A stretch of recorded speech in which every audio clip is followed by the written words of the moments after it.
At a lavish birthday party for my son, which I had paid for in full, I arrived late and heard through the window as his greedy wife made a toast. Thank God that worthless old man didn't come. Now we can really celebrate. The laughter of the 47 guests cut like a knife. I smiled, walked away, and made one phone call. 15 minutes later, the party was over. My name is Gordon Whitley. I'm 68 years old, and I've spent the last 43 years calling Tucson, Arizona, my home. I retired from architecture 3 years ago after selling my firm for $2.3 million. I always believed that family was the foundation of everything worth building. Turns out I should have paid closer attention to the cracks. My son Caleb is 35 now. There was a time he'd ring me every Sunday just to talk. When he was 7, he'd station himself by the window, watching from my car, then bolt outside to show me his latest drawings. Welcome back to Grandpa's Revenge, the place where we sit down, slow down, and listen to the stories that remind us what quiet strength really looks like. Before we begin, I'd love to hear from you. Drop a comment below and take a quick guess based on what you know so far. Do you think a father can ever truly rebuild trust with a son who looked the other way? Just one line is all I need. Now, a quick note. Some details in this story have been shaped for the purpose of storytelling, and any resemblance to specific real people or events is purely coincidental. What matters most here is the message at the heart of it. Architecture was the dream, his old man's profession, the path he'd set his heart on. But somewhere between the boy he was and the man he became, that path bent. Or more precisely, someone bent it for him. Brianna entered our lives 4 years ago at a charity gala. She was stunning. The kind of stunning that turns men's judgment to mush and puts women quietly on guard. Caleb fell completely, and he fell fast. Engaged within 6 months. I tried to feel what a father's supposed to feel at that news. I genuinely did, but certain things gnawed at me. The way her eyes would silently tally the cost of whatever room she was standing in. How she'd guide every conversation toward my retirement timeline, my portfolio, my estate plans.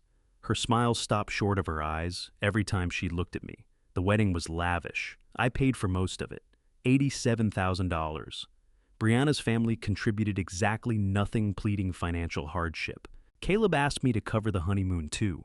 Another $14,000. I said yes because a father wants his son to be happy. Because that's the job, isn't it? The first real fracture showed up about 6 months after the ceremony.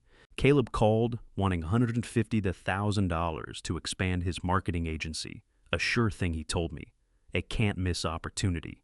I looked over the business plan and I used the term loosely. The numbers were fiction. I told him no. A beat of silence on the line. Then Brianna's voice in the background, sharp and pressing. Caleb's whole tone pivoted on a dime. He called me selfish. Said I was sitting on millions while he was out there grinding to build something. I tried to explain that I'd earned every dollar and that he'd need to do the same. He hung up. After that, the Sunday calls dried up. Dinner invitations got sparse. The few times I did see them, Brianna's eyes would tighten whenever I opened my mouth. Caleb had grown into an echo of her opinions delivered in his voice. Still, I kept reaching, smaller gestures, introductions to potential clients, business counsel, when he'd accepted. He thanked me politely enough, but a chill had settled in that simply hadn't been there before. 3 years ago, despite every reservation I had, I signed over the house on Skyline Drive, the one I designed myself back in the 90s, worth $847,000 on the current market. The gift deed my attorney prepared included what he called a reversionary clause, a provision allowing me to reclaim the property if certain conditions were breached. Stuart Colby. My lawyer had pushed for it, just a formality, he'd said. Protection against unforeseen circumstances. I signed without giving it much thought. Caleb and Brianna were overjoyed. For roughly 3 weeks, life felt almost like it used to. Then the requests resumed. Could I cover their property taxes? Could I advance them money for renovations? Could I revise my will? So Caleb received everything outright, rather than through a trust. Every refusal lowered the temperature a little more. 2 weeks ago, Caleb called to invite me to his birthday party. 35 was a milestone, he said. Brianna was putting something special together. They wanted me there. The warmth in his voice sounded real, and like the foolish old man I apparently am, I let myself believe things might actually be turning around. I spent $23,450 on that party. The caterer alone cost $8,000. premium open bar, live string quartet, decor, that turned their backyard into something out of a luxury magazine spread. Brianna emailed me the vendor list, and I paid every invoice without a word of complaint. It was my son's birthday. I wanted it right. The party was set to begin at 7:00 p.m. on a Saturday. That afternoon, I had a meeting with a former client, a consultation on plans for their new office building. Old habits. I'd given my word to look over the architect's drawings. The meeting stretched as they tend to when structural questions arise on a 15-story project. By the time I pulled up to the house on Skyline Drive, it was nearly 8:30. Cars lined the street in both directions. Through the windows, I could see the party running at full tilt. The string quartet I'd hired was playing something smooth and mellow. Guests drifted around with champagne flutes. The warm glow from inside made everything look golden and welcoming. I sat in the car a moment, straightening my tie, checking myself in the mirror. I'd worn the navy blue suit Caleb had always said made me look distinguished. I climbed out carrying the gift. I'd wrapped myself a vintage Rolex watch Caleb had mentioned wanting years ago. Cost me $4,000 at an estate sale, but the look on his face would be worth every cent. Nearing the front door, I caught laughter drifting through the open living room window. I stopped, hand on the knob, when Brianna's voice lifted above the music. "Ladies and gentlemen, can I have your attention, please?" The music faded down. A glass tapped for quiet. "I'd like to raise a toast to my wonderful husband on his 35th birthday." I smiled and held back, deciding to let her have the moment before I walked in. "Caleb, you've worked so hard to build your business, to create this life we have together, and we've done it in spite of certain obstacles." Something in her voice I couldn't quite name. "So, here's to us and to this beautiful home that's finally truly ours. And thank goodness that worthless old man didn't show up tonight. Now we can really celebrate." The words landed like a fist. For a split second I thought I'd heard wrong. Then the laughter broke open. 47 guests. Every one of them there because I'd written the checks, now laughing at me. At the worthless old man. Caleb's voice joined in. "To be fair, honey, he's probably out in his workshop building another small wooden toolbox or whatever. You know how he is, completely out of touch with the real world." More laughter. Someone shouted, "At least he's got money even if he won't part with it." The crowd roared. Brianna again. "Oh, we'll get our share eventually. Just have to let nature run its course. Hopefully sooner rather than later." The laughter turned darker with an edge to it. My hand was still resting on the doorknob. The gift box had grown heavy in my other hand. $4,000 for a watch. $23,000 for a party. $847,000 for a house. Years of effort to hold together a relationship with a son who mocked me as worthless the moment my back was turned. I stood there for exactly 30 seconds, listening to them celebrate my absence. Then I did something I'm not especially proud of, though I don't regret it either. I set the gift box carefully on the front step. I walked back to my car, each stride measured and deliberate. My hands were steady as I unlocked the door. I sat behind the wheel, in total silence, studying that beautiful house I'd designed 27 years ago. The house where my son now lived. The house where my daughter-in-law had just called me worthless. The house that, according to a document sitting in Stuart Colby's office, still belonged to me under very particular conditions. I started the engine. Classical music came through the speakers, Brahms first. I switched it off. I needed quiet to think. Inside, the party carried on. Light and laughter spilling out into the warm Arizona night. Not one of them knew I'd been standing there. Not one of them knew I'd heard every word. I pulled out my phone and scrolled to Stuart Colby's name. My attorney, my friend for the past 22 years, the man who had drafted a gift deed with a reversionary clause that had seemed at the time like unnecessary caution. The dashboard clock read 9:47 p.m. I pressed dial. Stuart picked up on the third ring. "Gordon, everything all right? It's pretty late." "I need you to pull the gift deed on the Skyline Drive property," I said. My voice sounded foreign to me, too even, too contained. "The one with the reversionary clause." A pause, papers shuffling. "Caleb's house." "Gordon, what's going on?" I sat in my car watching shadows cross the windows of the house I'd signed away. "Tell me about the clause, specifically the conditions that would trigger a return of the property." More shuffling. Stuart's voice shifted, professional, now careful. "The reversionary clause stipulates that the property returns to you if the recipient Caleb engages in behavior that demonstrates a fundamental breach of familial respect and obligation. It's deliberately broad designed to be enforceable under Arizona property law. We included language covering public humiliation, abandonment of family duties, or actions that would constitute undue harm to the grantor's dignity or well-being. Public humiliation, I repeated. Through the window, I could see Brianna laughing, head thrown back. Define that legally. In this context, it would mean behavior that demeans or degrades you in front of witnesses, particularly behavior indicating the relationship has been fundamentally damaged by their actions, not yours. Stewart's tone sharpened. Gordon did something happen at the party.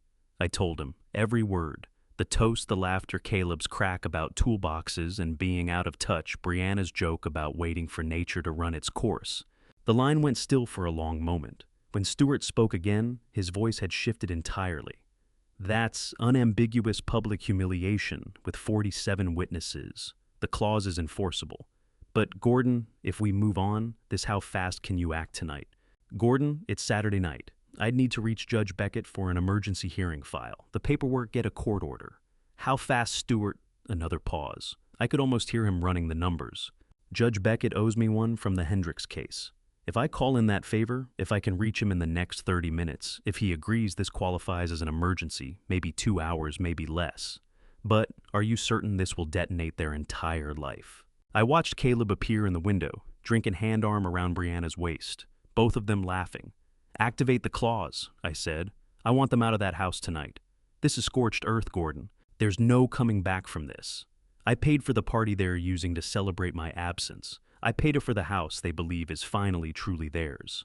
I paid for everything Stewart and they called me worthless. My voice held steady, but something cold had taken root in my chest. Scorched earth sounds about right. I hung up before he could push back further. The car felt like it was closing in. I got out, leaned against the hood, and looked up at the Arizona night sky. The stars were barely punching through the light pollution, but they were there, fixed unchanged, unlike children who grow into strangers. My phone buzzed. A text from Stewart. Beckett agreed. Filing paperwork now. Court order within 90 minutes. You sure? I typed back. Absolutely. While I waited, I let memory take over. Not the recent years before. Before Brianna, before the distance settled in. Caleb at 7, his small hand tucked in mine as we walked one of my construction sites. I'd bought him a little hard hat, bright orange, too big for his head. When I grow up, I'm going to build houses just like you, Dad. His gap-toothed smile had been so open, so full of pure, uncomplicated love. Caleb at 15, sullen and withdrawn, after his mother and I split. But even then, when he'd spend weekends with me, we'd find our way to common ground. I taught him to use my woodworking tools. He wasn't naturally gifted at it, but he put in the effort. We'd log hours in my workshop, mostly comfortable silence, broken now and then by talk of schoolgirls, what he wanted his life to look like. Caleb at 22, walking across the stage at University of Arizona with his business degree. I'd been so proud. After the ceremony, he'd pulled me into a hug and whispered, "Thanks for never giving up on me, Dad." I'd helped him build his marketing agency, not with money, but with contacts, honest counsel, and real work, sitting with his business plans until they actually held together. Where had that young man gone? When had he turned into someone who would stand in a house I'd handed him and ridicule me in front of a crowd drinking champagne I'd bought? I knew the answer. Brianna. But that wasn't entirely fair. Was it? Caleb was a grown man. He'd made his own choices. He'd chosen her, yes, but he'd also chosen to let our relationship erode alongside her. He'd chosen to ask for money instead of guidance. He'd chosen to stand next to her while she wrote me off as worthless. My phone rang.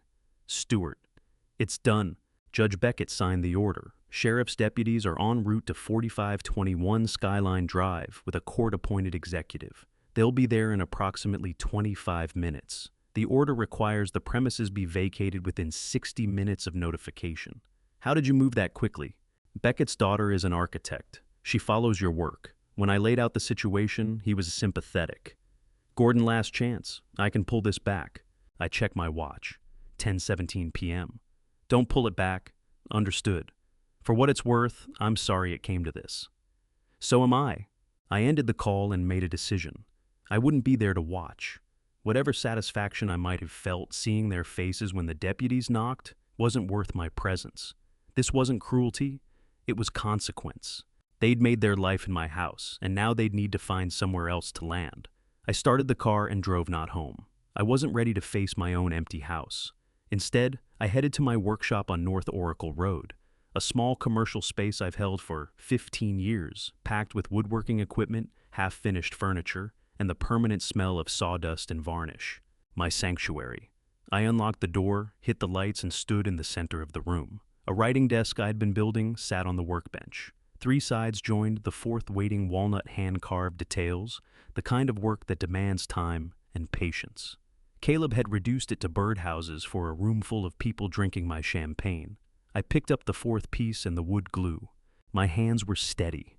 There was work in front of me, and however long the night stretched, I'd fill it doing something real, something useful, something that held meaning. At exactly 11:32 p.m., my phone buzzed with a text from Stuart.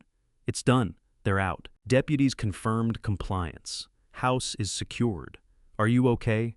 I set down the sandpaper I'd been working with and stared at the message. Was I okay? I'd just dismantled my son's life, or at minimum, the comfortable version of it he'd constructed, evicted him from his home in the middle of his own birthday party. Within hours, he'd know it was me. The calls would come. Rage may be pleading, definitely blame. I typed back, "I'm fine. Thank you, Stuart."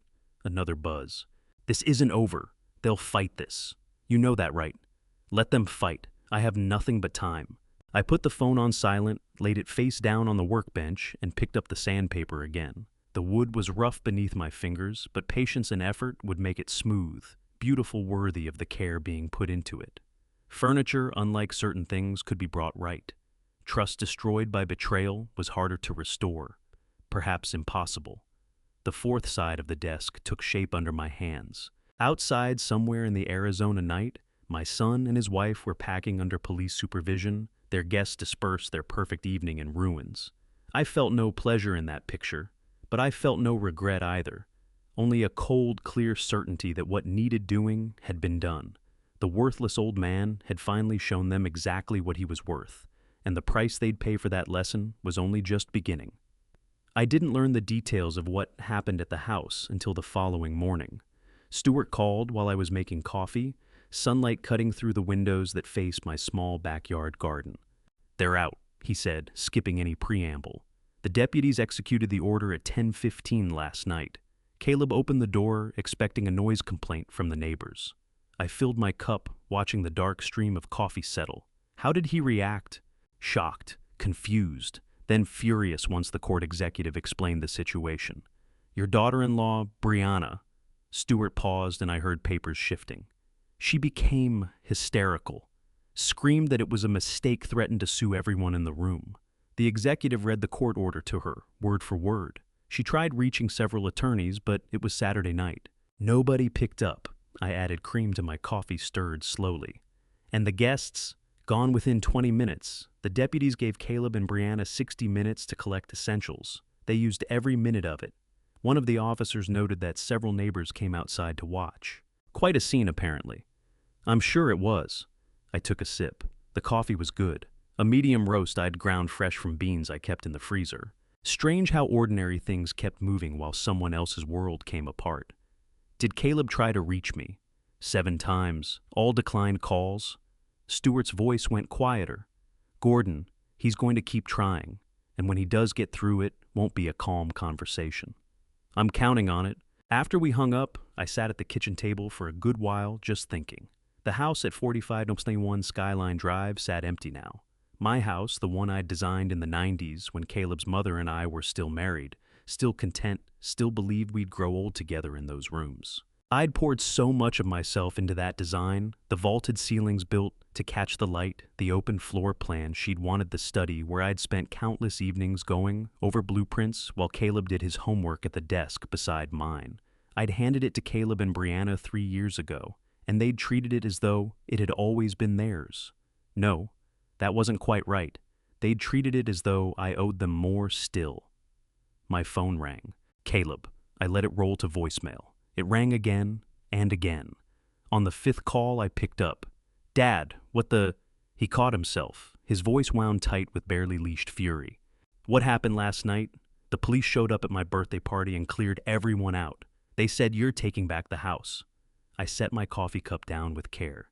That's correct. That's correct. That's all you have to say.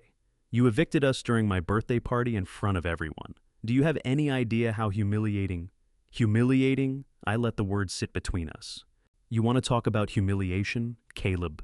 Silence. I could almost hear him searching for footing, trying to work out what I knew. I was there, I said quietly.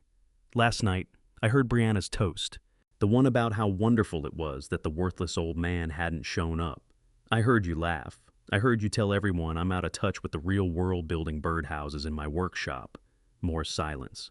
Then, Dad, that was just, we were drinking. It was a joke. A joke! My voice stayed flat controlled. Tell me, Caleb, which part was the funny part? The part where your wife called me worthless, or the part where she said she hoped nature would take its course sooner rather than later, so you could get your hands on my money? Sapibaska, bipo. She didn't mean, he was floundering. 47 guests, Caleb. I paid for every single one of them to be there. 23,450 for a party celebrating my absence. And you're calling that a joke. Look, I'm sorry. Okay, Brianna gets carried away sometimes, but she didn't mean it. We'll apologize. We can work this out. No, I said. We can't. You made your choice when you stood there laughing while your wife made me the punchline. I'm just making mine. I ended the call before he could say another word. The phone rang again immediately. I switched it off entirely. The days that followed settled into a strange rhythm. I worked in my shop, kept up with some consulting projects, went about my life. But I also paid attention. Not in any physical sense. I didn't drive past the house or trail them around town. I listened. The city isn't small, but in certain circles everyone knows everyone. Word moves. Through casual exchanges with former colleagues, I pieced together that Caleb and Brianna had checked into the Marriott on East Broadway, $280 a night, a number that would stack up fast for a couple whose marketing agency was by all accounts from those same people in worse shape than they'd ever let on. I also heard they were telling people I'd kicked them out over a minor misunderstanding, positioning me as the villain in their carefully edited account of events. I found that genuinely fascinating, the ease with which they bent reality to suit the story they needed to tell, almost impressive in its shamelessness. A mutual acquaintance, Carol Ashford, who had worked with my firm years back, called me 3 days after the eviction. Gordon, I heard about what happened with Caleb and Brianna. They came by yesterday. Brianna was quite upset. She said you threw them out without any warning over something she said at the party that you misunderstood. Is that what she said? Well, yes. She seemed to feel you were being unreasonable, that you might be... Carol hesitated. She mentioned that you might be experiencing some memory issues, that maybe your attorney is taking advantage. I had to admire Brianna's approach, go after my credibility, my mental capacity, plant seeds of doubt about whether I was even fit to make decisions. Ruthlessly efficient. Carol, let me ask you something. If someone stood in your home, a home you had given them, and told a room full of people that you were worthless and that they hoped you'd die soon so they could collect your money, what would you do? The line went very quiet. She said exactly that while I stood outside the window listening. Oh, Gordon, I'm so sorry. I had no idea. Of course you didn't. That's not the version they're sharing. I kept my voice gentle. Carol wasn't the enemy. But now you do. I'd appreciate it if you kept that in mind the next time they come looking for sympathy. After I hung up, I thought about Brianna's strategy. She was smart, I'd give her that. Not smart enough to avoid getting caught, but smart enough to fight back. She wasn't going to absorb this quietly. She would wage a campaign, social, legal, whatever it took to either reclaim the house or make me pay for taking it. The question was, what else she was willing to do? What other schemes had been running underneath the surface that I hadn't yet seen? I thought about the gift deed, the reversionary clause Stewart had insisted on including. At the time, it had felt like excessive caution. Now, it had proven its value. But Stewart was thorough. If he'd thought to protect that asset, what else might he have anticipated? I scrolled through my contacts until I landed on a name I hadn't dialed in years. Roxanne Aldrich, private investigator. I'd used her once 6 years ago, when a contractor on a renovation project had filed damages that didn't smell right. Roxanne had proven the claim was fraudulent. I dialed her number. She picked up on the second ring. Gordon Whitley. She said, a note of dry amusement in her voice. It's been a long time. Let me guess you need someone looked into. My son and his wife. Family cases. She sighed. Those are always messy. What am I looking for? I'm not entirely sure yet. That's what I'm paying you to find out. We met the following afternoon at a coffee shop in Marina, far enough from my usual territory that no one who mattered would spot us together. Roxanne looked exactly as I remembered, mid-40s, sharp eyes, the kind of woman who notices everything and forgets nothing. I walked her through the whole story. The party, the eviction, Brianna's campaign to paint me as possibly senile. They're living beyond their means, I said. Caleb's marketing agency isn't performing. I've gathered that from people in the industry. But they were spending as if money was no concern at all. I want to know where it was coming from. Roxanne made notes on a small tablet. Financial investigation. I'll need access to public records, court filings, property records, business registrations. Anything else you can hand me helps. I slid a folder across the table. Copies of the gift deed, Caleb's business registration, their social media profiles. Brianna likes to post about their lifestyle, expensive dinners, weekend trips, designer purchases. She leafed through the papers, expression measured. People who put their money on display for social media are either genuinely wealthy or desperately trying to look it. I'll have a preliminary report for you within 2 weeks. What do you charge? $225 an hour plus expenses. I'll cap it at $10,000 unless what I find requires going deeper. Do it. She allowed herself a small smile. You're not the grieving father hoping to patch things up with his son, are you? Not anymore. On the drive home, I felt something shift. For years, I'd been reactive, responding to Caleb's requests, deflecting Brianna's maneuvering, struggling to preserve a relationship that had been quietly dying. Now, I was the one moving forward, gathering information, laying groundwork for whatever came next. It felt good, better than it probably should have. But I was done being the worthless old man they could squeeze dry and discard. I was going to find out exactly what they'd been concealing. And then I was going to show them what happens when you underestimate a man who'd spent 4 decades building structures designed to last. The phone rang as I pulled into my driveway. Caleb again. I sent it to voicemail. Whatever he had to say could wait. I had work to do. The next morning I woke with a clarity I hadn't felt in months, maybe years. There's something almost liberating in knowing exactly where you stand with someone, especially when that knowledge cuts. I made breakfast, read the paper at my own pace, and at precisely 9:00 a.m., I called Stuart Colby's office. His secretary put me straight through. Gordon, how are you holding up? Better than expected, I said. I need you to pull all the legal documents connected to Caleb and Brianna. The gift deed, obviously, but everything else as well. Tax records you have on file, any contracts or agreements I've signed that involve them. Looking for something in particular? Just being thorough. If Brianna intends to fight this in court, I want a complete picture of every legal thread between us, every possible vulnerability. Smart, Stuart said. I'll have my paralegal compile it all. You'll have it by end of day tomorrow. One more thing. I paused, then trusted the instinct. Hypothetically, if someone took out a loan using property they didn't own as collateral, where would that fall legally? A pause. You mean mortgage fraud? Yes, federal offense. Why? I'm just thinking through what Brianna might attempt. She's cornered now. Cornered people make mistakes. Gordon, if you actually suspect something, I don't suspect anything yet. I'm thinking ahead. I thanked him and got off the line before he could dig further. The truth was I had no hard suspicion, only a persistent feeling that something didn't quite fit. Caleb's agency was hemorrhaging money. I'd confirmed that through careful conversations with people who worked in that world.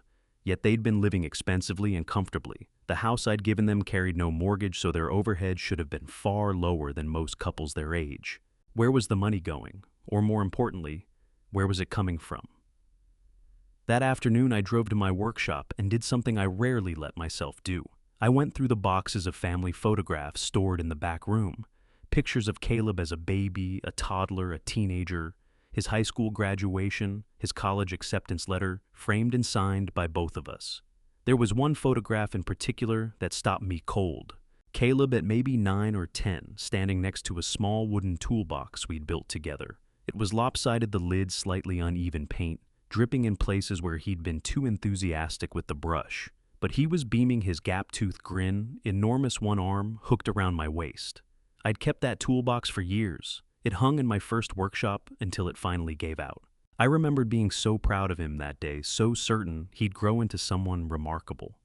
Maybe he still could, if he could pull free from Brianna's grip, if he could find his way back to who he was before money and status swallowed everything else.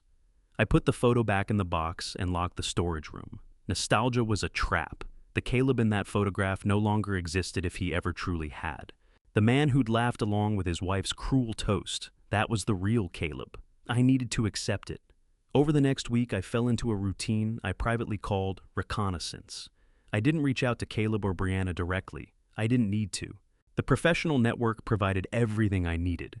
Brianna had retained Reed Drummond, an aggressive property attorney, known for taking cases other lawyers declined.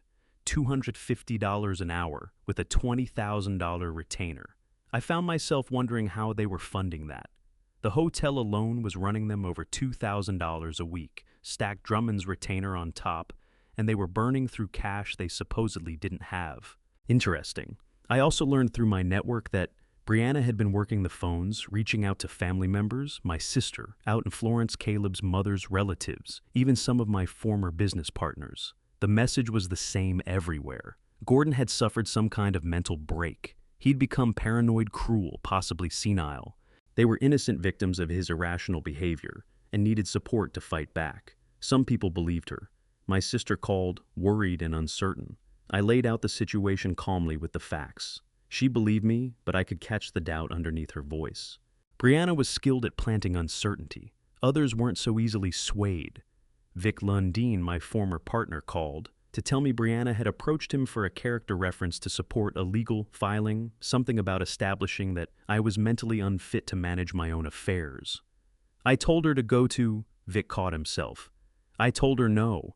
What the heck is going on, Gordon? I gave him the short version. Vic let out a low whistle.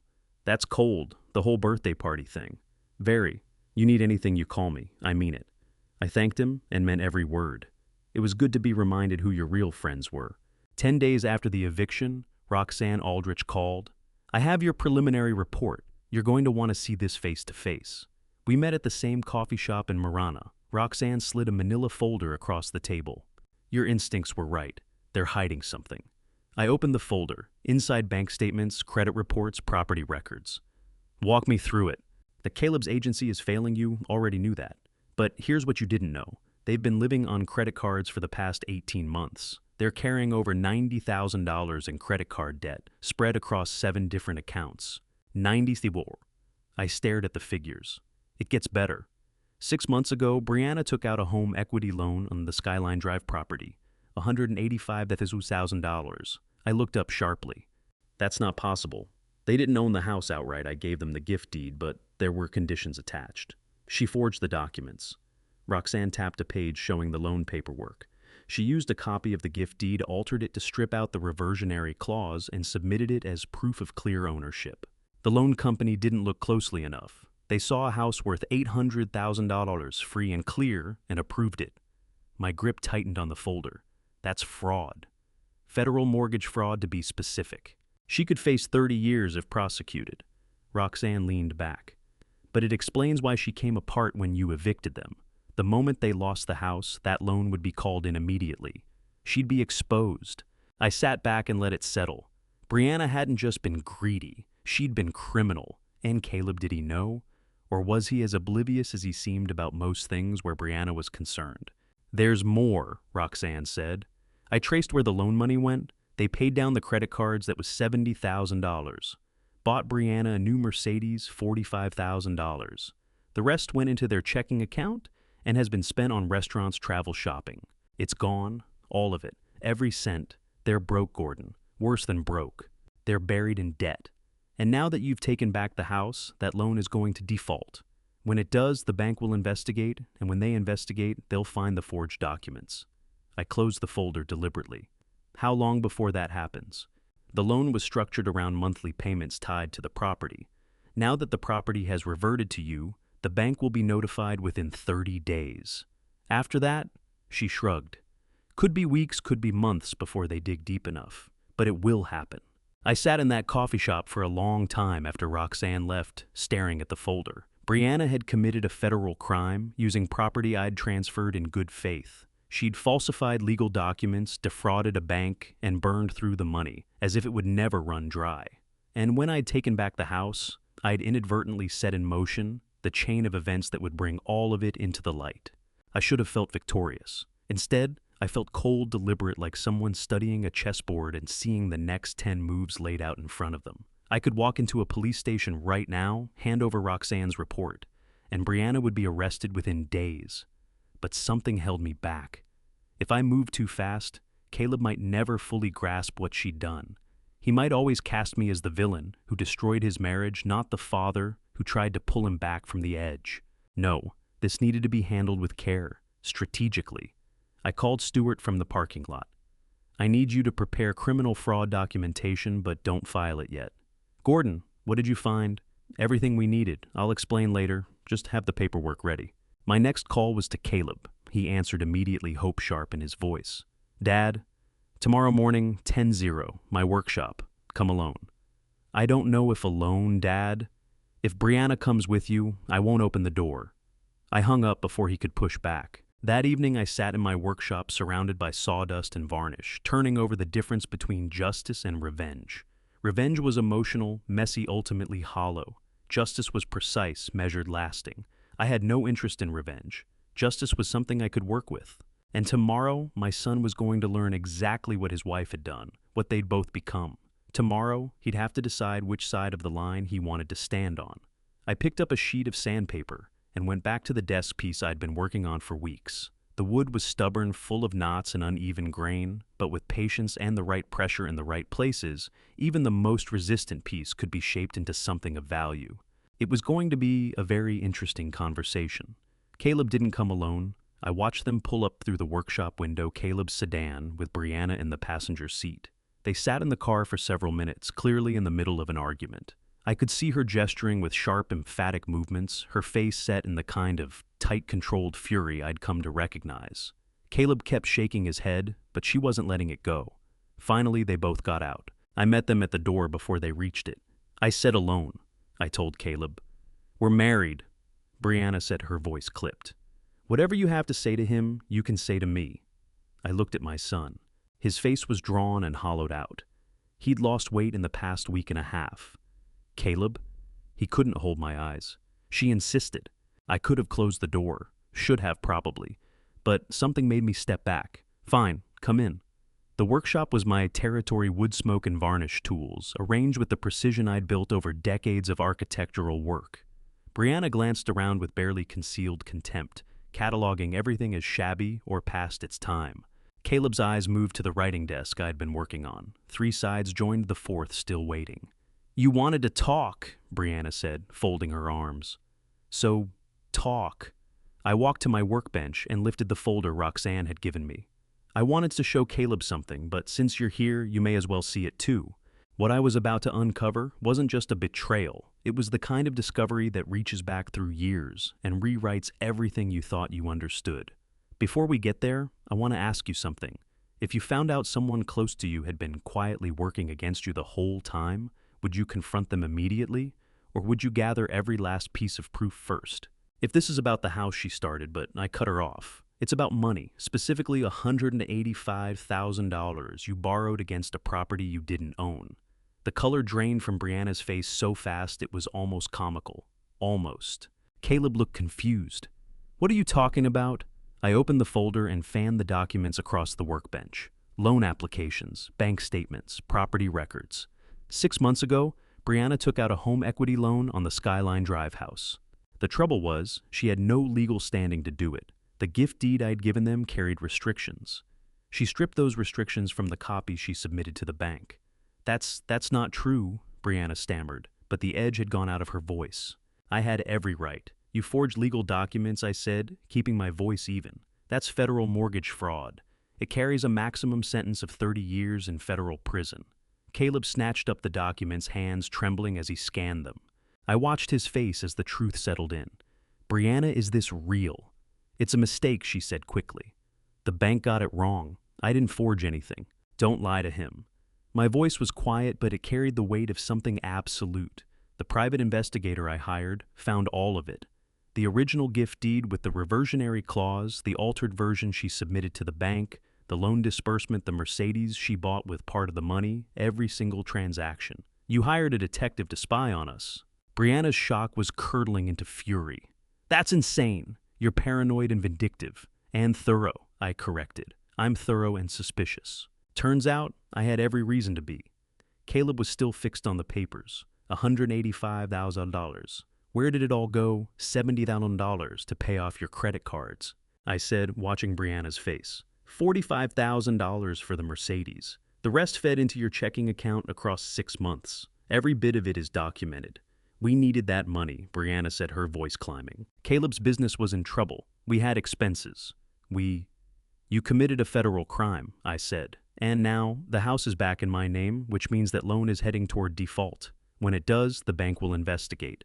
They'll find the forged documents, and then they'll be calling the FBI. The workshop fell completely silent. I could hear the old clock ticking on the wall, the faint drift of traffic noise from North Oracle Road. Caleb finally looked up at me. What do you want? I want you to understand who you married, I said. I want you to see what she's been doing behind your back, how she's been using both of us. I did it for us, Brianna said to Caleb, cutting me out entirely. For our future. Your father has millions sitting in accounts going nowhere while we're drowning. Someone had to act by committing fraud. Caleb's voice dropped to barely a whisper. By being smart. By seeing opportunity when it's there. She turned to face me, and whatever civility she'd been maintaining finally fell away entirely. You want the truth? Yes, I took that loan. Yes, I altered the deed. Because you're a selfish old man who'd rather sit in this pathetic workshop, building furniture nobody wants than help your own son get ahead. That money should have been ours to begin with. It wasn't yours to take, I said. Neither was the house, apparently. But you gave it to us, then yanked it back the moment we said something you didn't like. You're cruel and petty. And careless, I said softly. You're confessing to a federal crime in front of a witness. That stopped her. She looked around wildly as though she expected FBI agents crouched behind the table saw. You're recording this? No. But Caleb heard you admit it, didn't you? Son Caleb's face had gone white. He looked at Brianna as though seeing her for the first time. You really did it. You forged documents and took out a loan we have no way to repay. We would have repaid it if he hadn't stolen the house from under us. I didn't steal my own property, I said. I reclaimed it after you violated the terms of the gift. Brianna's eyes went hard and narrow. You planned this. You've been planning it for months, haven't you? The clause in the deed hiring the investigator? All of it. You've been waiting for a reason to destroy us. I've been protecting myself, I corrected, from exactly this kind of behavior. And it turns out I was right to do so. She looked at Caleb. He's trying to manipulate you. Can't you see that he wants to drive a wedge between us? But Caleb was still staring at the loan documents. How are we going to cover this? The monthly payment alone is he worked it out in his head. $2,300. Brianna, there are months the business barely clears that. I had a plan, she said, the desperation bleeding through. If we could just get him to update his will, make you the immediate beneficiary instead of locking everything in a trust. You were counting on me to die, I said flatly. That was the plan. Hoping for a heart attack or a stroke so Caleb could inherit fast enough to cover what you'd done. No, that's not I never. But her face said otherwise. Caleb got to his feet, the document sliding from his hands to the floor. I need air. I need to think. Caleb, wait. Brianna reached for him, but he pulled away. Don't touch me right now. He walked out of the workshop without a backward glance. Through the window, I watched him lean against the car head buried in his hands.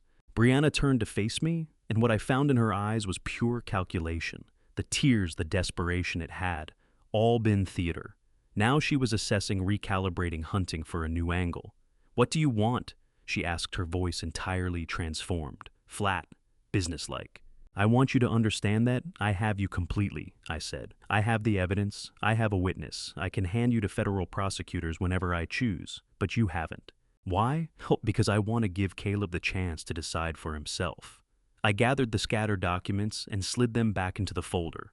He can choose you stay married, try to ride out what's coming, spend the next few years watching you go to trial and most likely to prison, or he can walk away clean. You're trying to break up our marriage. Your fraud did that. I'm simply giving him a door to walk through. She laughed sharp, bitter. You think he'll leave me? He loves me. He loved the person he believed you were, I said. Not the woman who forged documents and was banking on her father-in-law's death. I'll fight this, she said. I'll get a lawyer. I'll challenge every piece of evidence you think you have. I'll make your life a misery until you wish you'd never come near us. You already hired Reed Drummond, I said, watching surprise flicker across her face. $250 an hour with a $20,000 retainer. You paid from what remained of the fraudulent loan. How's that working out? How do you know that? I told you. I'm thorough. I crossed to the door and opened it. This conversation is over. You and Caleb have decisions to make. I'd think carefully about them. She stood there a moment, plainly wanting the last word, but something in my face changed her mind. She walked past me without a word. Through the window, I watched her reach the car, watched Caleb straighten up and drag a hand across his face. They sat there for at least 5 minutes, her talking in a low, rapid stream, him staring straight ahead. Finally, they drove away. I pulled out my phone and called Stuart. Get the criminal complaint ready. I don't think I'll need it, but I want it in hand. What happened, Brianna knows I know everything. Caleb knows what she did. Now we wait and see which way he goes. After I hung up, I stood in my workshop surrounded by sawdust and half-finished projects, turning over thoughts of justice and consequence and the slow, deliberate work of building something meant to endure. 2 days later, Brianna made her move.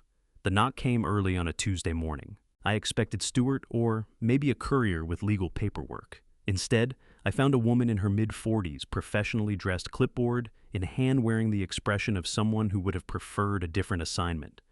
Gordon Whitley, that's me. I'm Gina Navarro from Arizona Adult Protective Services. I need to ask you some questions about a complaint we received. I blinked. Adult Protective Services? I'm sorry, there must be some mistake. No mistake, sir. We received a formal complaint expressing concern about your welfare. May I come in? I stepped aside, my mind already turning. Brianna. It had to be. But what exactly had she alleged? Gina Navarro settled into my living room and looked around with the practiced eye of someone trained to read a home for signs of neglect or disorder. I'd kept everything clean and orderly, exactly as I always had. She seemed to register that. Mr. Whitley, we received a complaint from your daughter-in-law, Brianna Whitley. She expressed concern that you may be experiencing cognitive decline and that you're possibly being manipulated by your attorney. There it was. Brianna's countermove.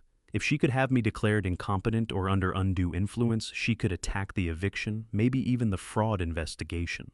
I see, I said calmly. And what specific behaviors did she cite? Gina consulted her clipboard. She claims you evicted your son and her from their home without cause, that you've been making irrational accusations against her, and that you've displayed paranoid behavior, including hiring private investigators to spy on your own family. Those are interesting interpretations of actual events, I said. Would you like to hear my version? Over the next 30 minutes, I walked Gina Navarro through everything. The birthday party, Brianna's toast, the gift deed with its reversionary clause. I showed her the court order for the eviction, perfectly legal, signed by a judge. I showed her Roxanne Aldrich's investigative report on the mortgage fraud. I showed her my bank statements, my medical records from my last physical 3 months ago, letters from my former business partners. Gina's expression shifted from professional concern to something closer to fascination. So, you hired the private investigator before the party. 2 weeks before, I'd suspected financial irregularities for months. The party incident simply confirmed my broader concerns about their character and this mortgage fraud. You have documentation and comprehensive documentation, including Brianna's admission of guilt, which my son witnessed. Gina made notes, her pen moving quickly across her forms. Mr. Whitley, I have to ask. Do you feel you're being manipulated or coerced by your attorney? Stuart Colby has been my lawyer for 22 years. He's advised me on everything from business contracts to my divorce. He's thorough, ethical, and frankly the only reason I had the foresight to build that reversionary clause into the gift deed. I allowed myself a small smile. If anyone is trying to manipulate anyone here, it's my daughter-in-law attempting to use you to have me declared incompetent. Gina closed her folder. I've seen enough, Mr. Whitley. You're clearly of sound mind and making informed decisions about your own welfare. I'll be closing this case with a finding of no cause for intervention. I appreciate your thoroughness, I said. For what it's worth, she said as I walked her to the door. I've handled hundreds of these cases. Families fighting over money brings out the worst in people. Your daughter-in-law isn't the first person to try using our system as a weapon. She paused. Be careful. People who are desperate do unpredictable things. After she left, I stood in my living room for a long moment, then called Stuart. Brianna filed a complaint with Adult Protective Services, tried to have me declared incompetent. Did it work? The investigator just left. She saw through it immediately. Stuart was quiet for a moment. Gordon, this is escalating. If Brianna's willing to abuse the protective services system, what else might she do? I don't know, but I was about to find out because 3 hours later, I received an email from a reporter at the Tucson Sentinel, subject line request, for comment on family dispute. I opened it with a sinking feeling. Mr. Whitley, I'm working on a story about allegations that you evicted your son and daughter-in-law from their home following a dispute at a family gathering. Your daughter-in-law has provided her account of events. I'm reaching out for your perspective. Please contact me at your earliest convenience. Attached were screenshots of social media posts, Brianna's Facebook, her Instagram, all telling a carefully crafted story about a cruel father who'd thrown his loving son and pregnant daughter-in-law out onto the street over a misunderstood joke. Pregnant. That was new, and almost certainly a lie. I sat at my desk reading through Brianna's public narrative. She'd painted herself as the victim of a vindictive, possibly senile old man who turned on his family without warning. She'd posted photos of the house, my house, with captions about being forced from their home and losing everything. She'd even included a GoFundMe link for legal expenses. The comment section was predictably divided. Half the people expressed outrage at the heartless father. The other half asked pointed questions about why a couple in their 30s couldn't afford their own housing. I forwarded the email to Stuart. Brianna's taking this public. What do you recommend? His reply came within minutes. Don't respond to the reporter yet. Let me make some calls. This could actually work in our favor. I didn't see how, but I trusted Stuart's instincts. Instead, I did something I rarely do. I called my sister Peggy in Phoenix. Gordon, I was going to call you. I saw Brianna's posts. What on earth is going on? I told her everything. Peggy listened without interrupting, which was one of her better qualities. When I finished, she let out a long breath. That manipulative little she caught herself. Gordon, I'm so sorry. When she first posted about being evicted, I'll admit I wondered if maybe you'd overreacted. But mortgage fraud recording her celebrating your absence, it gets worse. She just tried to get Adult Protective Services to declare me incompetent, and now she's claiming to be pregnant. Is she? I doubt it, but I can't prove she isn't. Peggy was quiet for a moment. What are you going to do? What I should have done from the start. Fight back publicly. That evening, I sat down with my laptop and laid out a detailed timeline of events. Every date, every conversation, every piece of documentation. I didn't name Brianna directly, didn't need to. The facts spoke for themselves. Then I called Lionel Serrano, my former colleague who'd moved into city politics. We'd worked together on several municipal building projects back in the day. He was now a member of the Tucson City Council. Gordon Whitley, he said warmly when he picked up. Haven't heard from you in months. How are you? I've been better, Lionel. I need a favor. I explained the situation. The abbreviated version focused on the fraud and the false allegations. Lionel listened with growing concern. This is messy, Gordon. I know, but it's also true. Every word of it. What do you need from me? I need to set the record straight publicly before Brianna's version becomes the accepted narrative. I paused. Can you help me arrange a press conference? Lionel was quiet for a long moment. You sure you want to do this? Once it's out there, there's no pulling it back. It's already out there. Brianna made sure of that. I'm just choosing to tell the complete story instead of her edited version. All right, he said finally. I can get you a venue.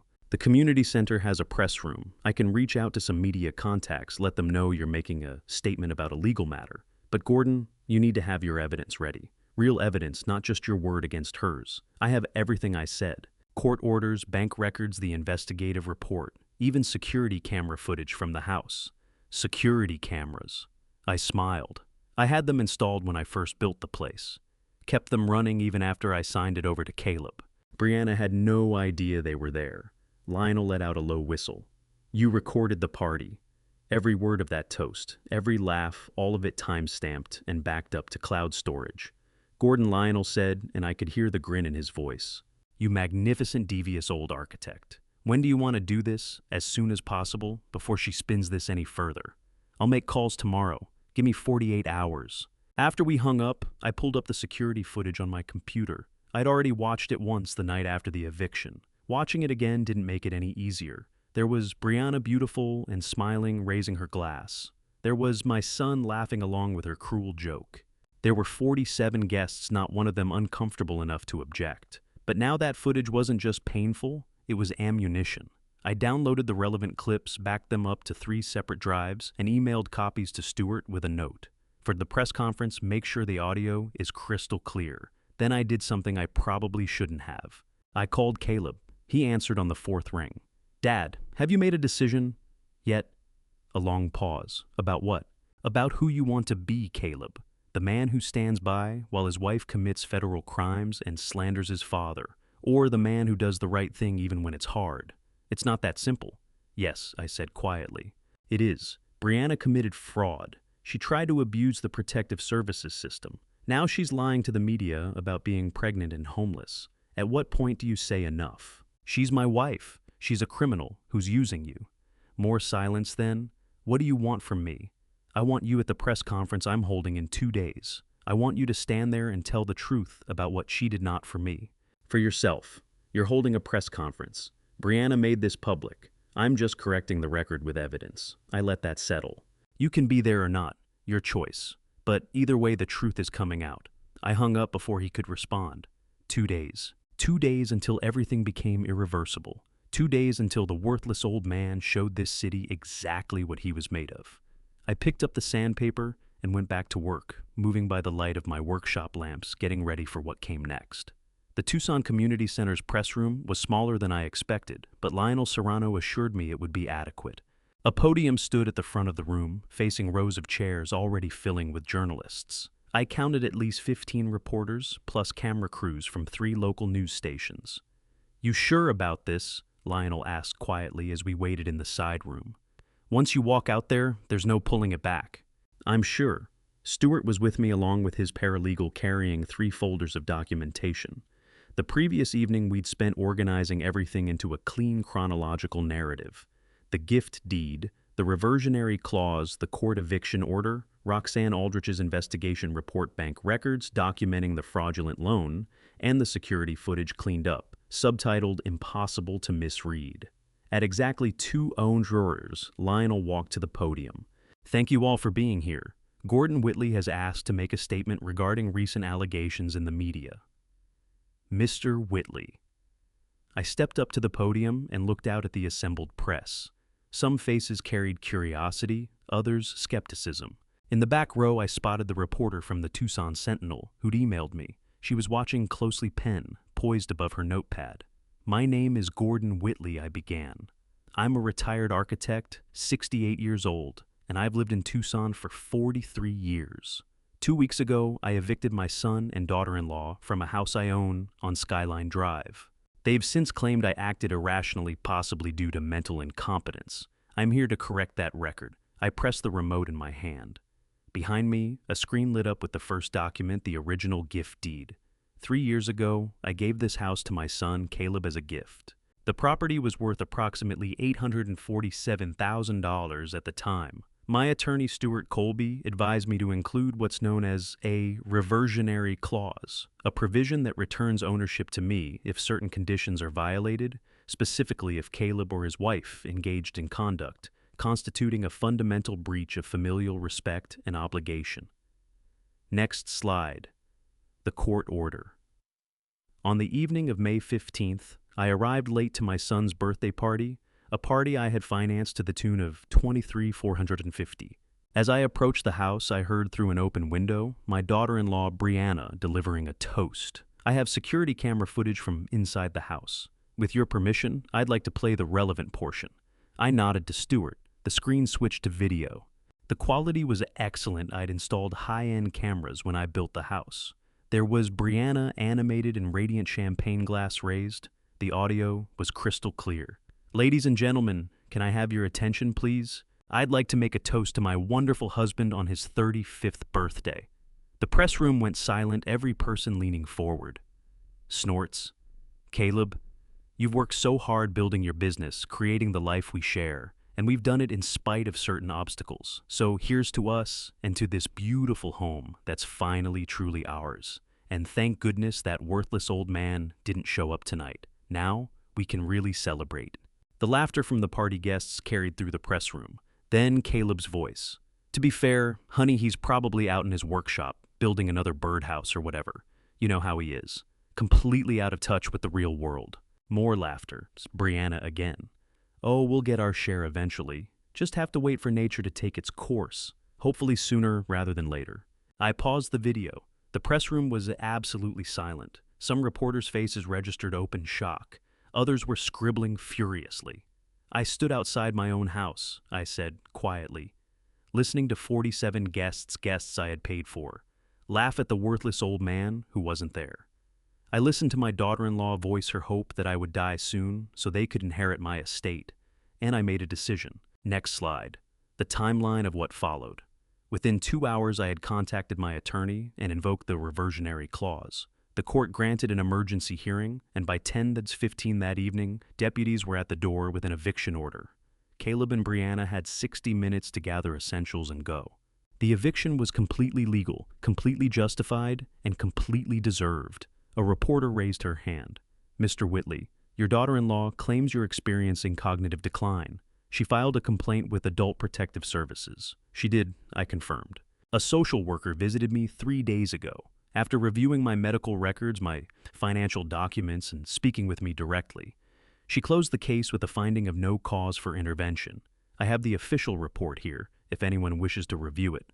Another reporter, she also claims she's pregnant, and that you've left her homeless. Brianna is not pregnant.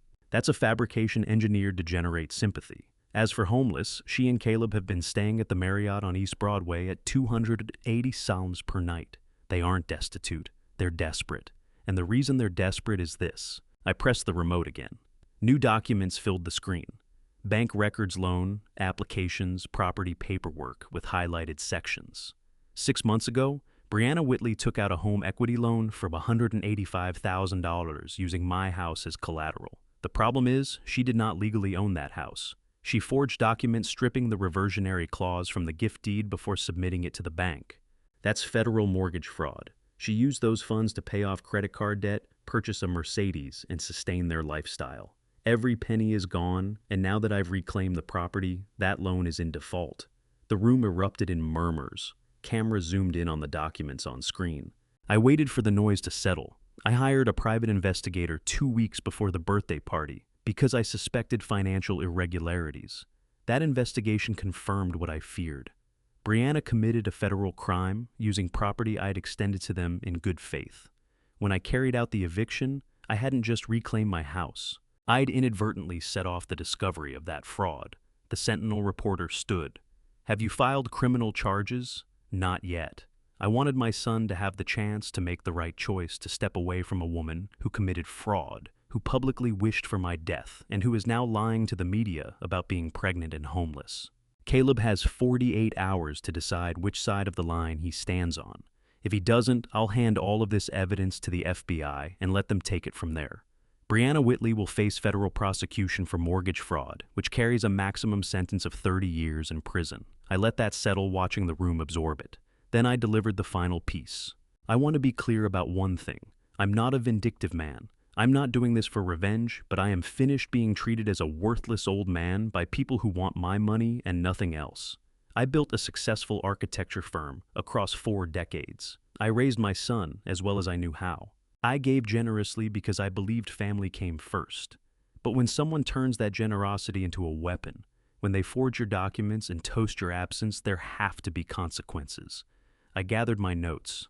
I'm glad to answer questions, but everything presented here today is documented and verifiable. The security footage is time-stamped and backed up across multiple secure locations. The financial records are either public or were obtained through legitimate investigation. The court orders are a matter of public record. This isn't he said, she said. This is documented fact. Questions came rapid fire for the next 20 minutes. I answered each one calmly and precisely, referring back to specific documents as needed. Stewart interjected on legal points when necessary. The reporters were thorough, but the evidence was overwhelming. Finally, Lionel stepped forward. That's all the time we have. Thank you all for coming. As the crowd dispersed, several reporters approached me directly. I handed each of them USB drives. Stewart had prepared copies of all the documentation, organized and labeled. Everything you need is on there, I told them. Verify it yourselves. I encourage it. Walking out of the community center, I felt lighter somehow. The truth was out, not my version or Brianna's version, but the documented, verifiable truth. Whatever came next, at least the record was clear. My phone rang as I reached my car. Unknown number, I answered. You just destroyed my life. Brianna's voice was shaking with rage. You destroyed everything, no. Oh, Brianna, you did that when you forged those documents. I just made certain people knew about it. Caleb will never forgive you for this. Maybe not, but at least he'll know the truth about you. I'll fight this. You'll lose, I said, evenly. Everything I presented today was documented. You can't lie your way around facts. You can't manipulate evidence. This is over. I hung up before she could say another word. Stewart called minutes later. The story's already breaking online. Fox 10, ABC 15, The Sentinel, they're all running with it. And Gordon public opinion is shifting fast. The comment sections are brutal toward Brianna. Good, I said. And I meant it. The article in the Tucson Sentinel appeared online within 3 hours. The headline read, Local woman accused of mortgage fraud after eviction from father-in-law's home. The television coverage was sharper still. They ran the security footage clip Brianna's toast about the worthless old man on every evening newscast. By the following morning, Brianna's social media accounts had vanished. The GoFundMe was gone. The carefully constructed story of the wrong daughter-in-law had collapsed under the weight of hard evidence. I was out in my workshop when my phone buzzed. Caleb. Dad. I need to talk to you. Go ahead. Can I come by, please? 20 minutes later, he was sitting across from me in the workshop. He looked wrecked eyes, red-rimmed skin, drained of color like sleep had been a stranger to him for days. Probably had been. I'm filing for divorce, he said, no preamble. I set down the sandpaper I'd been holding. When did you decide? About 3 seconds after they played that video on the 6:00 news. I was watching it with Brianna in the hotel room. She tried to explain it. Away said it was just drunk talk, that she hadn't meant any of it. But I heard her voice. I heard myself laughing, and I understood you were right. I don't even know who I've become. What did Brianna say when you told her she didn't believe me at first? Then the anger came. Said you'd manipulated me, turned me against her. She actually tried to convince me that you'd somehow doctored the security footage. He laughed a bitter, hollow sound. Like you're some kind of tech wizard who can fabricate time-stamped video. The footage is real, Caleb. Everything I put forward was real. I know. He pressed his hands against his face. I know that now. But Dad, she's not walking away quietly. She called Reed Drummond, her attorney, and they're planning something. I don't know what. But she was on the phone for 2 hours last night, and when she hung up, she had this look like she'd found a new angle to fight back. Let her, I said. I have documentation of everything.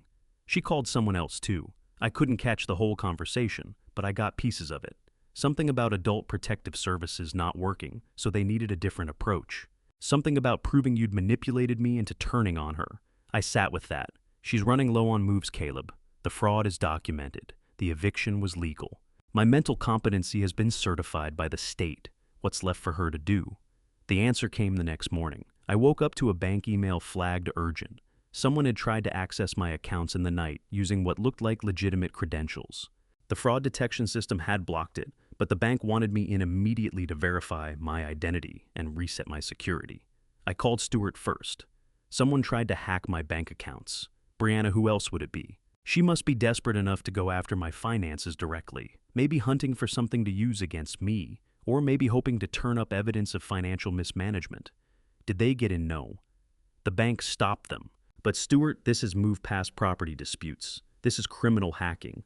Document everything, hold on to that email. Get the bank to hand over their security logs. This is another felony. At the bank, the manager, a woman named Harriet Colton, someone I dealt with for 15 years, pulled up the attempted access records. Someone tried to log in using your credentials at 2:47 a.m. They had your username right, but failed the password 3 times. Then they went for the security questions.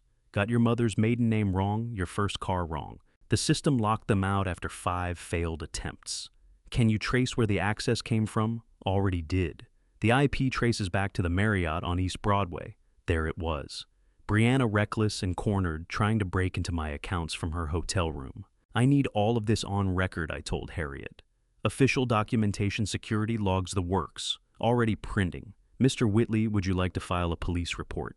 "Not yet, but that day may be coming." That afternoon, things got worse. My sister Peggy called, her voice wound tight with concern. "Gordon, I just received a call from someone claiming to be an investigative journalist. They were asking about your relationship with Caleb, whether you'd ever been abusive, whether there was any history of mental instability in the family. What did you tell them?"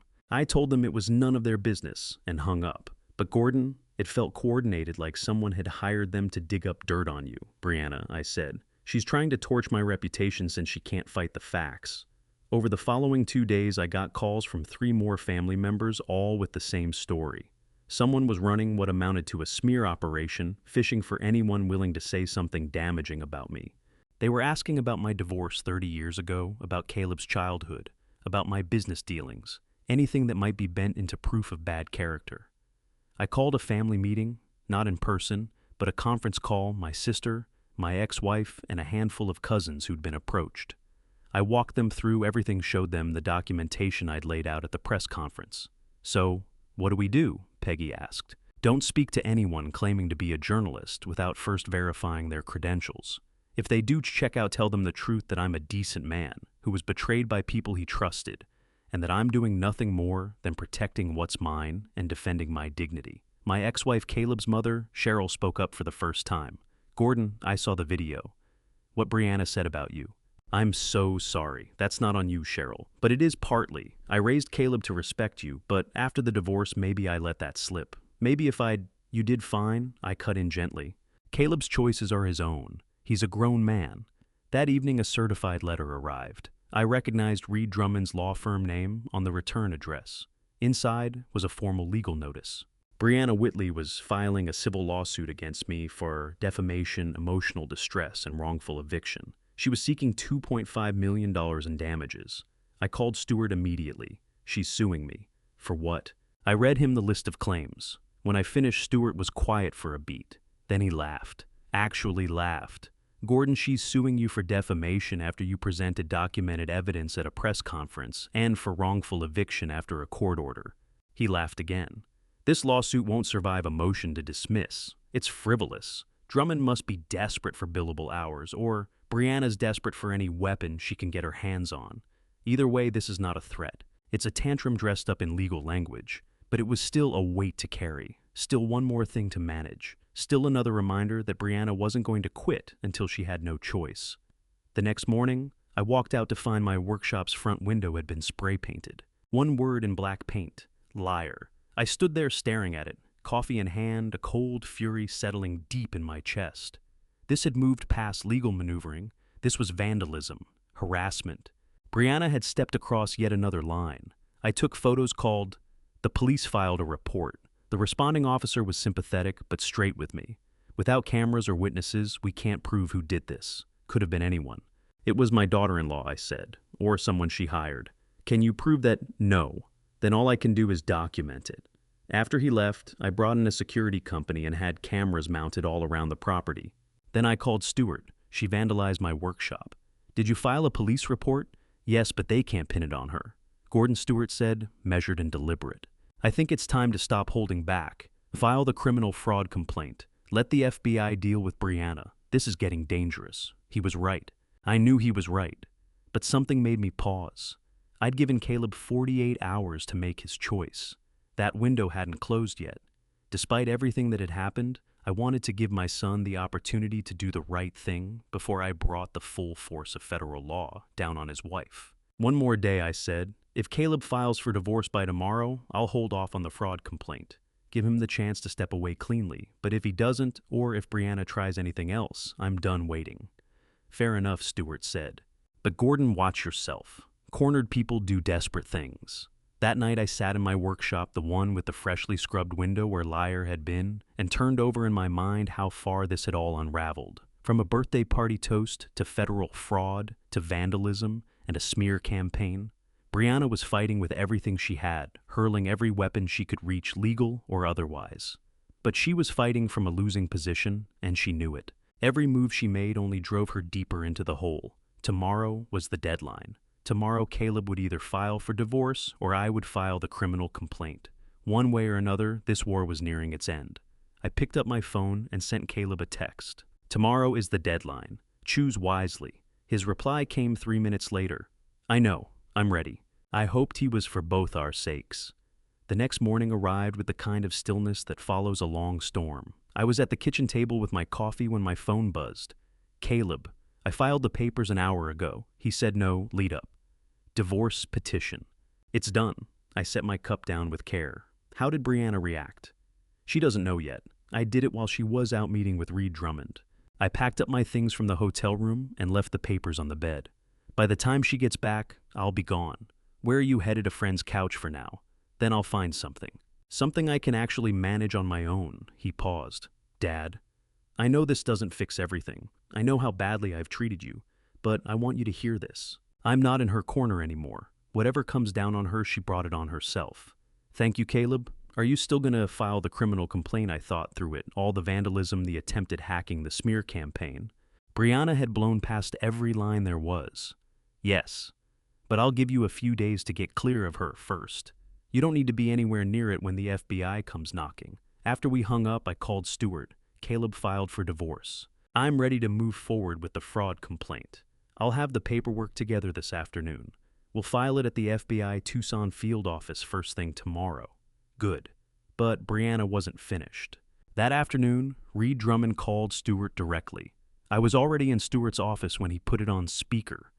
My client is willing to settle, Drummond said.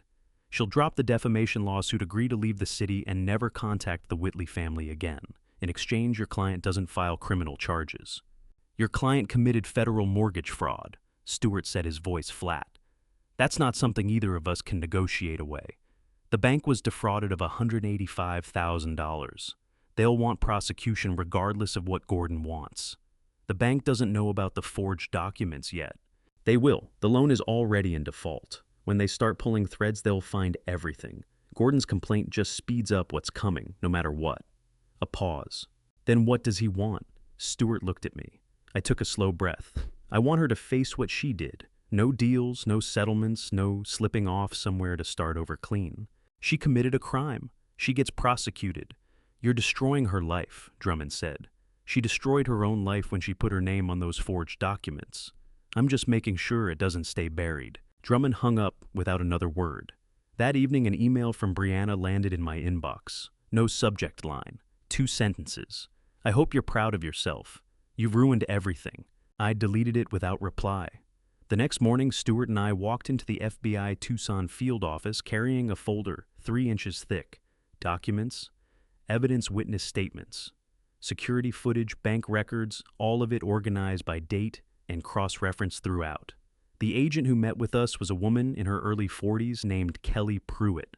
She listened to our full presentation for 90 minutes, asking pointed questions, filling a notepad in the kind of tight, methodical handwriting that reminded me of reviewing architectural blueprints. When we finished, she sat back in her chair. This is one of the most thoroughly documented cases I've ever walked into. Normally, we have to dig for this kind of material. You've handed us everything we need. I'm thorough, I said. I can see that. She closed the folder. Based on what you've brought me, I'll be recommending immediate investigation and likely prosecution. The forged documents alone are enough, but when you layer in the attempted unauthorized access to your accounts and the harassment campaign, it establishes a clear pattern of criminal conduct. How long before something happens? Stewart asked. We'll need to verify the documents, interview witnesses, and coordinate with the bank. Given the strength of what's here, though, 2 to 3 weeks before charges are filed. Maybe sooner, 2 weeks. After everything, it would all close out in just 2 weeks. I shook Agent Pruitt's hand. Thank you for your time, Mr. Whitley. One question: why wait this long? You've had this evidence for weeks. I wanted to give my son the chance to make the right call first. He did. So, now there's nothing left holding me back. The news broke 3 days later, not from the FBI, who were still building their case, but from Reed Drummond withdrawing as Brianna's attorney. He filed a motion to be removed from her representation, citing irreconcilable differences with his client. Legal language for, she lied to me and I won't sync with her. The Tucson Sentinel ran a follow-up piece. Attorney withdraws from Whitley defamation case following fraud allegations. The article laid out Drummond's departure and noted that sources close to the investigation had confirmed federal authorities were examining the mortgage fraud claims. Brianna was on her own now. No lawyer, no husband, no house, no money, and the FBI working its way toward her door. She made one final attempt at contact. She showed up at my workshop on a Tuesday afternoon. I was working on the writing desk, all four sides, now joined the surface sanded down and ready for stain. I heard her car pull up, but stayed at my bench. She knocked again. Then she started talking through the door. "Gordon, please. I know you're in there. I just need to talk." I set my tools down and walked to the door, but left it closed. "There's nothing to talk about, Brianna. I made mistakes. I understand that now. But federal prison for a loan, that's excessive. You didn't just take out a loan. You forged legal documents, committed bank fraud, and then tried to bury it with harassment and false accusations. Those aren't mistakes. They're crimes. I was desperate. Caleb's business was failing. We had debts. So, you decided to commit fraud using my property as collateral. You made that choice. Now you live with it." Please, her voice broke. "I'm begging you. Pull the complaint. I'll go. You'll never have to hear from me again. The FBI doesn't operate that way. Even if I withdrew the complaint, the bank will pursue prosecution the moment they uncover those forged documents, and they will uncover them. The loan is in default, and they're already digging." Silence. "Then you actually want to see me go to prison? I want justice. What happens to you is a consequence of what you did, not of what I want. I called you worthless." Her voice changed harder now, something sharp behind it. "One stupid toast and you've destroyed my entire life. You didn't just call me worthless. You toasted my death so you could inherit my money. You celebrated my absence at a party I paid for. You forged documents, committed fraud, tried to have me declared incompetent, vandalized my property, and ran a smear campaign against me. The toast was only where it started. I heard her footsteps move away across the gravel, heard her car start and pull off down the street. That was the last time I saw Brianna Whitley in person. The FBI moved faster than Agent Pruitt had projected. 10 days after our meeting, 2 agents showed up at the Marriott where Brianna was still staying. They arrested her on federal charges of bank fraud, wire fraud, and making false statements to a financial institution. The coverage was extensive. Every station ran footage of Brianna being walked out in handcuffs, her face a portrait of shock and disbelief. The same woman who had stood in my home, raising a glass and laughing, now faced 30 years in federal prison. Caleb called me that evening. I saw the news. "Are you all right? I don't know. Part of me feels terrible for her, but mostly I just feel relief, like I can take a full breath again for the first time in years. That's normal. Dad, I know I can't undo the last 4 years, but I want to try to be better, to be the person you raised me to be." "Then do it," I said quietly. "Not for me, for yourself." 2 weeks after the arrest, the prosecutor offered Brianna a plea deal. She could plead guilty to 1 count of mortgage fraud in exchange for 18 months in federal prison, restitution of the full $185,000, and 3 years of supervised release. The alternative was trial with up to 30 years if convicted on all counts. Her public defender told her to take it. She did. The sentencing hearing was set for early the following month. The federal courthouse in downtown Tucson was imposing all glass and steel and the quiet gravity of justice. I sat in the gallery with Stuart beside me, watching as Brianna was escorted in, wearing an orange jumpsuit. She looked smaller somehow, reduced. The self-assured woman who had made that toast was gone. This was someone who had lost everything and had no illusions left about it. The judge, an older woman with silver hair and precise, watchful eyes, reviewed the plea agreement. "Ms. Whitley, you understand that by accepting this plea, you are admitting to federal mortgage fraud?" "Yes, Your Honor." Brianna's voice was barely a sound. "And you understand the terms. 18 months in federal prison followed by 3 years of supervised release and full restitution of $185,000. "Yes, Your Honor." The judge studied her for a long moment. "Ms. Whitley, mortgage fraud isn't a victimless crime. You defrauded a financial institution. You violated the trust of your father-in-law, who had given you a substantial gift, and you did so with deliberate intent to deceive. The court finds your actions deeply troubling." Brianna's shoulders shook. She was crying now silently. The judge continued. "The court also recognizes your cooperation with the investigation and your acceptance of responsibility. The plea agreement is accepted. You are sentenced to 18 months in federal prison, to be followed by 3 years of supervised release. You will pay full restitution of $185,000 to the defrauded institution. You are to report to the designated facility within 30 days. The gavel came down. Brianna's public defender touched her arm and spoke quietly. Brianna turned toward the gallery, her eyes searching until they found mine. I braced for anger, defiance, hatred. What I saw instead was something closer to resignation, acceptance. One small nod, and then she turned away as the marshals led her out. "It's done," Stewart said quietly at my side. "Yes," I said. "It's done." A handful of reporters were waiting outside the courthouse. I gave them a short statement. "Justice has been served. My focus now is on rebuilding my relationship with my son and moving forward with my life. I have no further comment." The story ran in the Tucson Sentinel the next day, then drifted out of the news cycle. People moved on to other scandals, other headlines. Life continued. Caleb came to see me the following weekend. He'd moved into a small apartment in Marana. Nothing extravagant, but manageable. His marketing agency was slowly finding its footing again. He'd brought in a business partner and was rebuilding his client base. "I wanted to show you something," he said, drawing out his phone. He scrolled to a photo of a notebook page dense with his handwriting. "Business plan, a real one this time, with actual numbers that make sense." He added quickly, "I'm not asking for money, just wanted you to see that I'm trying." I looked it over. It was rough, but honest, grounded in realistic projections rather than wishful thinking. "This is good work, Caleb. I'm also starting therapy," he said, "to figure out how I let things get so bad, how I let Brianna manipulate me, how I treated you." He held my gaze. "I'm sorry, Dad. For all of it." "I know you are," he hesitated. Can we try again? Not like before. I know that's gone, but maybe we can build something new." I thought about the small boy who'd helped me put together a lopsided toolbox, the teenager who'd stood beside me in the workshop, the man who'd stood in my own house and laughed while his wife called me worthless, and now this man broken and trying to find his way back. "We can try," I said, "but on different terms. No more handouts, no more enabling. If you want a relationship with me, it rests on honesty and respect, nothing else." Deal. Over the weeks that followed, we settled into a careful routine.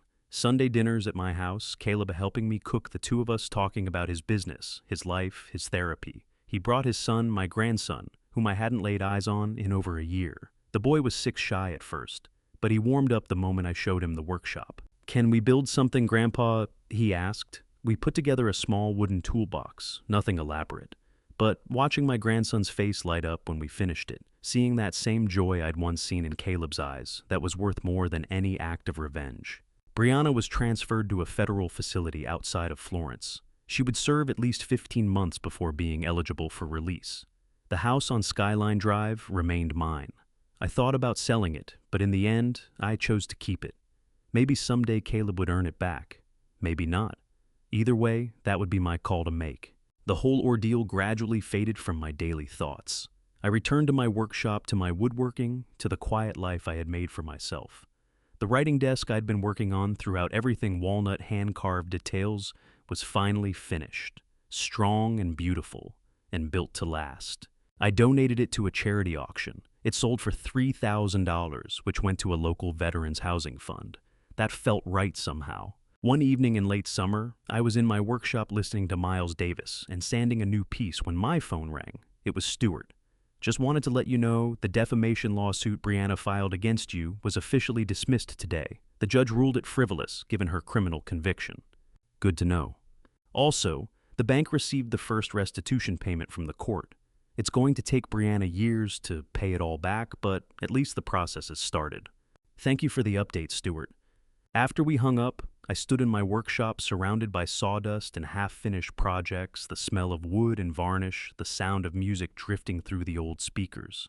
This was my space, my sanctuary, mine.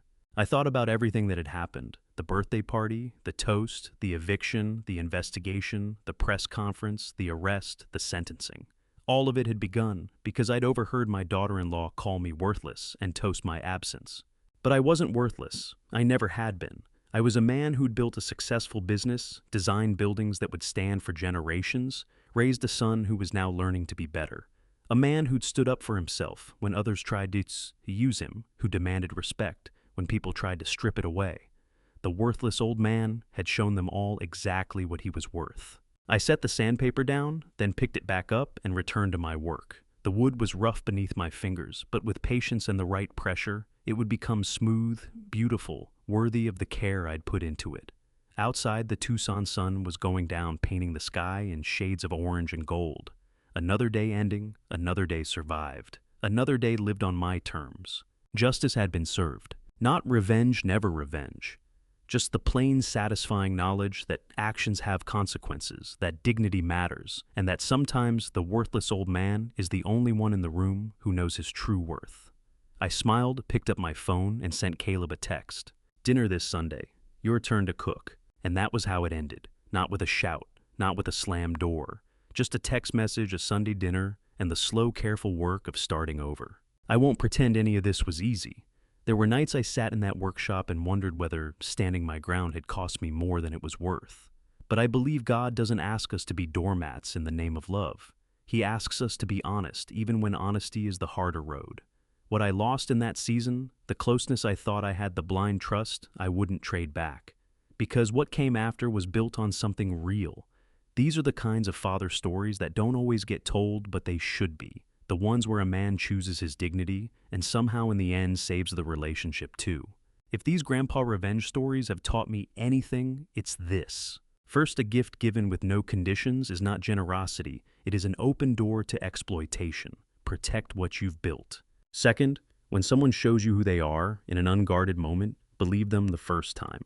Third, rebuilding a relationship after deep betrayal is possible, but only on honest terms, never the old ones. Fourth, silence and patience are not weakness. Sometimes the most powerful thing you can do is wait, watch, and let the truth surface on its own. If this story moved you, leave a comment and tell me what part stayed with you. Share it with someone who might need a reminder that it's never too late to stand up for yourself with grace. And if you haven't yet subscribed to Grandpa's Revenge, there are more stories where this one came from. Thank you for spending this time with me. Until next time, take care of yourself.